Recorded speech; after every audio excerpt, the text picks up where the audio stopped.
Summer సీజన్లో ఉన్నాం. Summer సీజన్లో ఏంటంటే మనకి ముక్కు ఎమ్మట రక్తం కారుతూ ఉంటుంది. దీని గురించి మనం భయపడాల్సిన పని లేదు. మనం ఏం చేయాలంటే ఇమీడియట్గా ఒక ఫస్ట్ ఎయిడ్ లాగా, అంటే ఏంటంటే ముక్కుకి ఈ సాఫ్ట్ పార్ట్ ఉంటుంది. ఈ సాఫ్ట్ పార్ట్ మీద మనం ఇట్లా ప్రెస్ చేసి ఒక 5 minutes ఉండాలి. ఆ టైంలో మనం కొంచెం ముందుకు వంగి నోరు తెరిచి నోటి నుంచి గాలి పీల్చుకోవాలి. ఇట్లా చేస్తే చాలా వరకు ఈ రక్తం కారటం అనేది దానంతగా తగ్గిపోతుంది. ఒకవేళ ఇది రిపీటెడ్గా వస్తూ ఉంటే అప్పుడు మనం ఒకసారి డాక్టర్ గారికి చూపించాల్సి ఉంటుంది.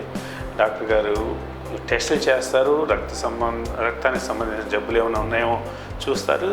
అవేమి కనుక లేకపోతే ఈ ముక్కులో దానికి ఒక మందు పెట్టి ఆ రక్తనాళాన్ని మూసేస్తారు. తర్వాత చిన్నపిల్లలు ఈ ప్రాబ్లం ఎక్కువ. ఈ చిన్నపిల్లలు ఎందుకంటే వాళ్ళు ముక్కులో వేడి పెడుతుంటారు. ఆ ముక్కులో వేడి పెట్టడం వలన గోళ్ళు గీసుకొని రక్తం కారుతూ ఉంటుంది. వాళ్ళకైనా ఇదే ఫస్ట్ ఎయిడ్.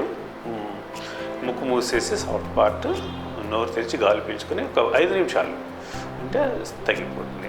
ఒకవేళ తగ్గకపోతే దగ్గర ఉన్న